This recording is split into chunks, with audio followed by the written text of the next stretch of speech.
લહેરાવાનો વિશ્વાસ વ્યક્ત કરે છે રાપર નગરપાલિકાના પૂર્વ પ્રમુખ પ્રતિનિધિ શ્રી વાલજીભાઈ વાવિયા।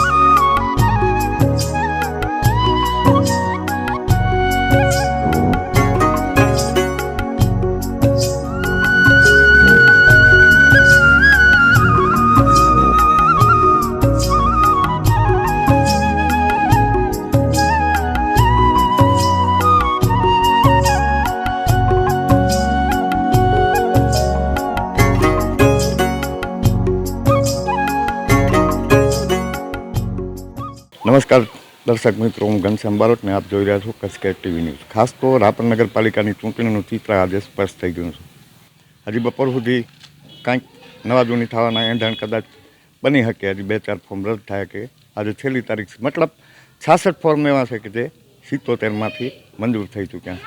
એટલે ક્યાંક ને ક્યાંક રાપર નગરપાલિકાની ચૂંટણીના નગરસેવકો આજથી મેદાનમાં આવશે। પણ એના પહેલાં રાપર શહેરમાં જેમનો જન્મ થયો છે, રાપર શહેર જેમના બાપ દાદાનું વતન રહ્યું છે, રાપર શહેરથી જે લાગણીથી જોડાયેલા છે, રાપર શહેર પ્રત્યે જેમને ખૂબ સંવેદનાઓ છે, એવા રાપર નગરપાલિકાના પૂર્વ પ્રમુખ અમૃતબેન વાલજીભાઈ વાવિયાના પ્રતિનિધિ એટલે કે વાલજીભાઈ ધરમસિંહભાઈ વાવિયા અમારી સાથે છે। ખાસ તો વાલજીભાઈ વર્ષો સુધી જીવીના અને ત્યાર પછી બનેલા પીજીવીસીએલના કોન્ટ્રાક્ટર રહ્યા છે। એટલે તાલુકાના એક વ્યક્તિથી સંપર્કમાં આવેલા વ્યક્તિ છે। તાલુકાની સાથે હૃદયથી જોડાયેલા, શહેરની સાથે સંવેદનાઓ જોડાયેલા વાલજીભાઈ સાથે આપણે ચર્ચા કરવી છે શહેરના એવા પ્રાણ પ્રશ્નોની કે જે છેલ્લા આઝાદી પછી પણ નથી ઉકેલાયા। રાપર શહેરની વસ્તી ઉત્તર વધી રહી છે અને ક્યાંક ને ક્યાંક સુવિધાઓ ઘટી રહી છે। એટલે આ ઘટતી સુવિધાઓ અને વસ્તી વચ્ચેનું જો સંકલન કરવું હોય તો હવે પછીની આવનાર બોડી માટે કેવા કેવા પ્રશ્નો રહેશે। અને ખાસ તો ધારાસભ્ય શ્રી જ્યારે એકદમ એક્ટિવ હોય, સતત શહેરની ચિંતા કરતા હોય, 2 વર્ષ અને 2 મહિના દરમિયાન પર ડે એટલે કે રોજ 3.6 કરોડ એટલે કે 3 કરોડ ને 60 લાખ રૂપિયા જેવી ગ્રાન્ટો અત્યાર સુધી મંજૂર થઈ હોય, ત્યારે ક્યાંક ને ક્યાંક રાપર નગરપાલિકાના રાપર નગરના વિકાસ માટે હવે પછીના જે 2-3 વર્ષ છે એ ખૂબ મહત્ત્વના છે। એટલે કે એને એમ કહી શકાય ચોક્કસપણે કે આ જે 3 વર્ષ છે એ છેલ્લી જે 5 ઓવર બધી હોય એમાં છે। કારણ કે ધારાસભ્યશ્રીનો કાર્યકાળ હજી 3 વર્ષ બાકી છે અને શરૂઆત થશે રાપર નગરપાલિકામાં કોઈ પણ બોડી આવે પણ શહેરથી કોણ જોડાયેલું છે, શહેરની સંવેદનાઓથી કોણ જોડાયેલું છે, શહેરના પ્રશ્નોને કોણ સમજે છે, એના માટે આપણે ચર્ચા કરશું વાલજીભાઈ વાવિયાથી। શું કહેશું વાલજીભાઈ? ખાસ તો જે મેં અત્યાર સુધી તમને વાત કરી એના આપણી જે સંવેદનાઓ શહેર સાથે જોડાયેલી છે, તમે શહેરમાં આપણે જોઈએ છીએ કે રાપર તાલુકાનો કોઈ પણ વ્યક્તિ આપણા નગરમાં આવીને વસતો હોય એટલે એ રાપરનો જ હોય, પણ રાપરથી જે જન્મથી જોડાયેલું છે એની સંવેદનાઓમાં આખો ફરક હોતો હોય છે। શું કહેશું? આજે આપ જાણો છો કે આપે કહ્યું તે પ્રમાણે રાપર નગરપાલિકાની ચૂંટણીના 3 તારીખે ફોર્મ ભરાણા, 1 તારીખે ફોર્મ ભરાણા અને 3 તારીખે ચકાસણી બાદ આજે ફોર્મ ખેંચવાનો છેલ્લો દિવસ છે। અને આવતીકાલથી બધા જ પોતાના વિસ્તારોમાં પ્રચાર અર્થે જોડાશે। ત્યારે આજે મેં ગઈકાલે એક લગ્ન પ્રસંગે મારે મુંબઈ જવાનું થયું હતું, પરિવારમાં લગ્ન હતા અને અમારા સમાજના દર વર્ષે છેલ્લા 20 વર્ષથી વસંત પંચમીના સમૂહ લગ્ન થાય છે, એમાં હાજરી આપવાની હોય। હું ફોર્મ ભરીને તરત જ બોમ્બે નીકળી ગયો હતો અને આજે દાદાના આશીર્વાદ લઈને અમે આ પ્રસારનું કાર્ય આજથી આરંભી રહ્યો છું। આપે કહ્યું તેમ કે આ મારું વતન છે, બિલકુલ સાચી વાત છે। મારું આ જન્મસ્થળ છે, મારા સસરા પણ આ ગામના છે અને મારું મોસાળ પણ આ ગામનું છે, એટલે સ્વાભાવિક છે કે મને આ ગામથી વિશેષ પ્રેમ હોય। મેં એક ધર્મ સાથે મને એક બહુ લાગણી રહી છે અને રાપર એવું ઐતિહાસિક શહેર છે, એવું એક પૌરાણિક શહેર છે કે જ્યાં અનેક ધર્મસ્થાનો એવા છે કે જે શ્રદ્ધાના કેન્દ્રો હોય। એક મારા મિત્ર સોની મહાજન અમને કહેતા કે રાપર મેં રત્નેશ્वर રાજા બડા ચમત્કારી, એવા ને એવા જાગતા દેવ જાગેશ્વર અને એક દરિયાસ્થાન મંદિરે બેસતા સંત જે વૈદ સંત કહેવાય એવા ત્રિકમ સાહેબ દાદાની આ પવિત્ર ભૂમિ, આ બાજુ સરભંગી ધાર ઉપર સેજબાઈ માનું મંદિર, એવા તો અનેક તીર્થ સ્થાનો છે જે રાપરમાં જેની ઓળખ ઊભી કરી છે. એટલે આ રાપર સાથે એક મારો જેને કહેવાય કે આત્મીય નાતો રહ્યો છે. અને ખાસ તો જ્યારે આજે ચૂંટણી છે અને લોકોને આજે એક આવનાર દિવસોમાં કેને શાસનની ધુરા સોંપવાની છે નક્કી કરવાનું છે, ત્યારે હું આ લોકો સાથે જે મારી વાતો છે એ રજૂ કરવાનો છું. ખાસ તો કરીને મેં છેલ્લા ટર્મ્સમાં 2.5 વર્ષના શાસનમાં મેં અધૂરા છોડેલા જે કામો છે એ કેવી રીતના પૂરા થઈ શકે. આપ જાણો છો કે એક એવા બાહોશ અને એવા કર્તવ્યનિષ્ઠ ધારાસભ્ય આપણને મળ્યા છે કે જેમની એક વાતથી જો અમુક લોકોના હાથમાં ભાગ્યરેખાઓમાં યશ રેખાઓ લખેલી હોય છે. એટલે વિરેન્દ્રસિંહભાઈ જે કોઈ ધારે એ કામ કરાવે છે. એટલે આવનાર જે બોડી બનશે, આજે 16 તારીખના મતદાન છે ને 18ના ગણતરી થશે, ત્યાર પછી ટૂંક સમયમાં નવી શાસન ધુરા સંભાળશે. ત્યારે એક જેમ કે વિરેન્દ્રસિંહભાઈને પણ હજી 2.5 વર્ષનો એમના પાસે સમયગાળો છે ધારાસભ્ય તરીકે. એટલે રાપરની શકલ બદલવામાં, રાપરના જે અધૂરા છૂટેલા કામો છે એ પૂરા કરવાના, એમાં માટે રાપરની પ્રજાને આવતા દિવસો ખૂબ ઉજળા હશે. ખાસ તો હું તમને જણાવું કે અમે જે શાસનની ધુરા સંભાળી ત્યારે જે અમે કામો કરેલા, એટલે એ જે કામો અધૂરા છોડ્યા છે, અને આપે કહ્યું એમ કે લગભગ 6 કરોડ ઉપરની દરખાસ્તો એમણે મંજૂર કરાવી છે અને હમણાં લોકાર્પણથી કરીને ખાતમુહૂર્ત પણ કર્યા. મને યાદ છે JCB હોય, પછી ફાયર ફાઇટર હોય, એના સિવાયના બીજા કાંઈ વાહનોની હોય, ગટરની વાત હોય, એ બધા જ કામો જે તે વખતે અમારી બોડી વખતે અમે સરકાર સમક્ષ રજૂ કરેલા. કારણ કે આપ જાણો છો કે વહીવટમાં કામોની મંજૂરી મળતા થોડો ટાઈમ લાગતો હોય છે. એટલે આજે જ્યારે સક્ષમ ધારાસભ્ય મળ્યા છે ત્યારે આગામી દિવસોમાં આ બધા કામો સત્વરે પૂરા થશે. હવે વિશેષ વાત કહું એ તો આપણે એના માટે હું તમને અનેક વખત મળતો આવીશ ચૂંટણી સુધીમાં, પણ આજે તો ફક્ત હું એટલું જ કહું છું કે જ્યારે સમગ્ર રાષ્ટ્રમાં રામ મંદિરથી લઈને કુંભ સ્નાનની આજે મોટો ધાર્મિક જનૂન જલુસ જે નીકળ્યો છે, અને જે લોકો એને સાથે એક અભૂતપૂર્વ કહી શકાય એવા કુંભ મેળામાં દર્શનાર્થીઓ જઈ રહ્યા છે. એટલે જે સંસ્કૃતિ આપણી જે મૂળ ભારતીય સંસ્કૃતિ છે એને અનુરૂપ આપણે જઈ રહ્યા છીએ. ત્યારે આવનાર દિવસોમાં મને 100% ખાતરી છે કે રાપરની સમજદાર પ્રજા ભારતીય જનતા પક્ષના શાસનમાં સંપૂર્ણ વિશ્વાસ મૂકશે અને અહીં કને 28 બેઠકો જીત્યા સાથે ફરીને એક વખત ભારતીય જનતા પક્ષનું શાસન આવશે એ મને પૂરી ખાતરી છે. હું રાપરમાં મેં કહ્યું એમ કે મારું જન્મસ્થળ છે, હું એક લોકો સાથે જોડાયો છું અને ખાસ કરીને મારા પાટીદાર સમાજના 1500 ઘરની અહીંયા વસ્તી છે.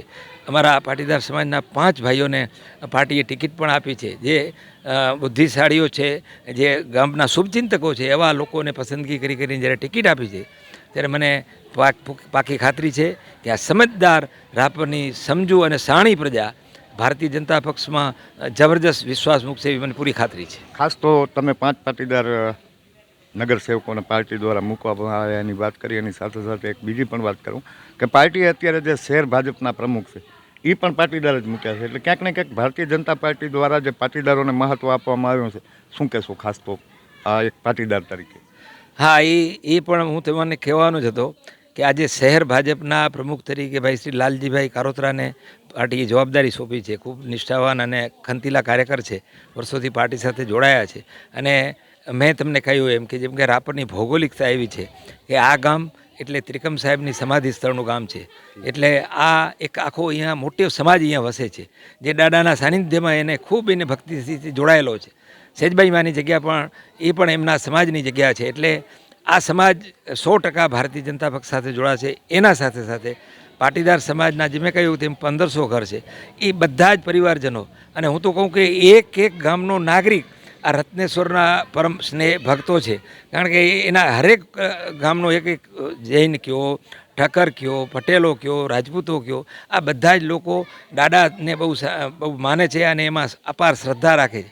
આપ જાણો છો કે બાજુમાં જે અઢવાડિયું ઐતિહાસિક તળાવ છે એના માટે મારા સમયગાળામાં એક ફરવાલાયક સ્થળ બને, એક સારું એક લોકેશન બને, એના માટે ખૂબ મહેનત કરી અને લગભગ સરકારે 3 કરોડ જેવી માતબર રકમની ગ્રાન્ટ આપી છે અને એક ટૂંક સમયમાં એનું આવતી બોડીનું લોકાર્પણ કરશે.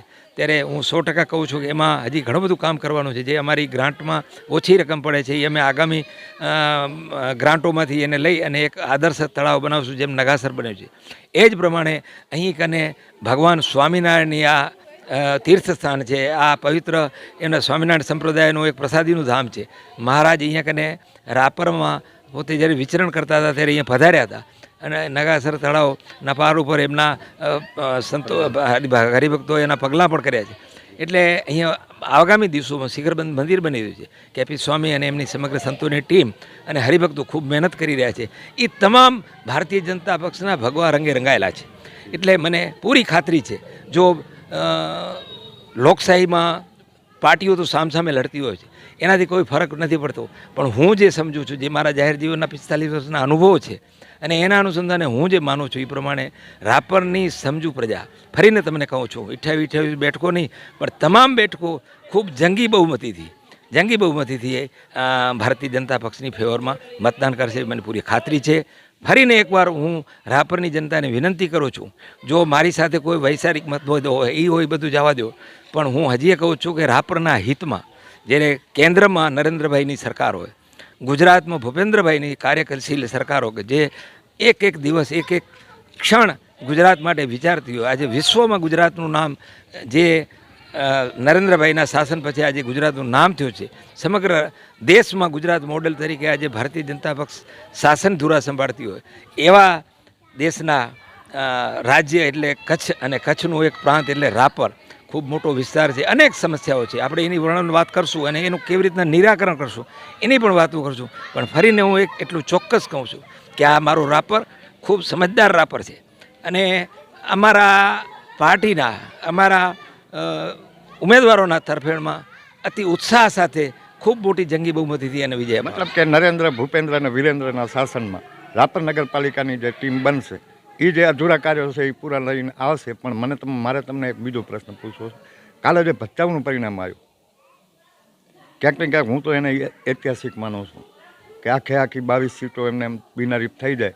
એટલે એ પ્રમાણે ત્યાં ભાજપનું અને ભચાઉની પ્રજા હું માનું ત્યાં સુધી સમજી શકી હોય એવું લાગે તમને?